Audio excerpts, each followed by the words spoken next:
বিশ্বকাপের ফাইনালে লাল কার্ড পেয়ে আর্জেন্টিনার জন্য ভিলেন বনে যাওয়া আর অন্যদিকে চেলসি ছেড়ে স্বপ্নের ক্লাব রিয়াল মাদ্রিদে যাওয়ার চেষ্টা সব মিলিয়ে চরম বিপাকে ২৫ বছর বয়সী মিডফিল্ডার এনজো ফার্নান্দেস।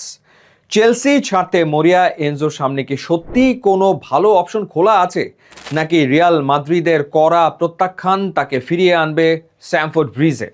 উত্তর আমেরিকায় অনুষ্ঠিত বিশ্বকাপের ফাইনালে স্পেনের বিপক্ষে নির্ধারিত ৯০ মিনিটের একদম শেষ মুহূর্তে একটি অপ্রয়োজনীয় ফাউল করে লাল কার্ড দেখেন এনজো। ১০ জনের আর্জেন্টিনাকে অতিরিক্ত সময় হারিয়ে চ্যাম্পিয়ন হয় স্পেন।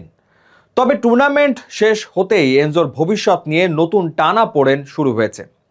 গত মার্চের আন্তর্জাতিক বিরতিতে এক সাক্ষাৎকারে মাদ্রিদে বাস করতে চাই বলে সরাসরি ফ্লার্ট করার পর থেকেই চেলসিতে এনজোর ভবিষ্যৎ অনিশ্চিত হয়ে পড়ে। তার এজেন্ট সাবেক আর্জেন্টাইন তারকা হাভিয়ার পাস্তারেও গণমাধ্যমে বারবার ইঙ্গিত দিয়েছেন যে এনজো নতুন ঠিকানা খুঁজছেন। কিন্তু এনজো ও তার এজেন্টের সেই চেষ্টা যেন একদম মুখ থুবড়ে পড়েছে। স্প্যানিশ জায়ান্ট রিয়াল মাদ্রিদ একটি আনুষ্ঠানিক বিবৃতি দিয়ে পরিষ্কার জানিয়ে দিয়েছে, এনজো ফার্নান্দেসকে দলে ফেরানোর কোনো ইচ্ছেই তাদের নেই। জোসে মরিনিওর রিয়াল মাদ্রিদ ইতিমধ্যেই বার্নার্ডো সিলভাকে ফ্রি এজেন্টে সাইন করিয়ে নিয়েছে। ফলে চেলসির ১২০ মিলিয়ন পাউন্ডের বা ১২ কোটি পাউন্ডের বিশাল প্রাইস ট্যাগের কারণে রিয়াল তো বটেই, অন্য কোনো সুয়োটার বা আগ্রহ দেখানো দলও এনজোর জন্য এগোতে সাহস পাচ্ছে না। এখানেই গল্পের মোড়। চেলসির দায়িত্ব নেওয়া নতুন স্প্যানিশ কোচ শাবি আলোনসো কিন্তু এনজোকে দলের সাথেই রাখতে চান। সাবেক রিয়াল মাদ্রিদ তারকা আলোনসোর স্প্যানিশ ভাষায় দক্ষতা এবং তার অধীনে খেলা এনজোর ক্যারিয়ারের নতুন দিগন্ত উন্মোচন করতে পারে। তবে ভেতরে ভেতরে চেলসিও বিকল্প চিন্তা সারছে। বোর্নমাউথের ২২ বছর বয়সী box to box midfielder Alex স্কটকে দলে নিতে ৬৪ মিলিয়ন পাউন্ডের অফার দিয়ে বসেছে ব্লুরা, যা সরাসরি এনজোর বিকল্প হিসেবেই দেখা হচ্ছে। মাঠের পারফরমেন্সের পাশাপাশি মাঠের বাইরের আচরণে চেলসি সমর্থকদের মনও হারিয়েছেন এনজো।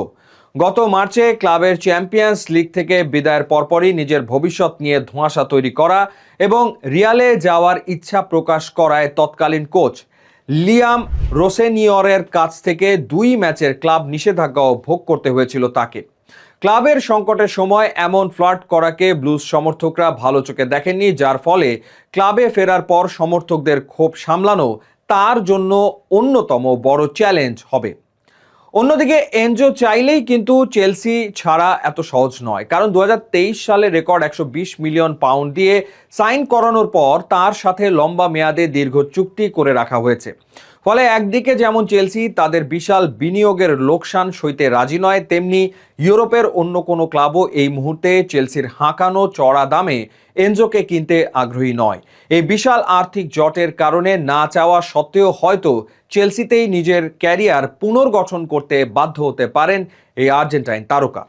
এখন সব সিদ্ধান্ত এনজোর নিজের হাতে।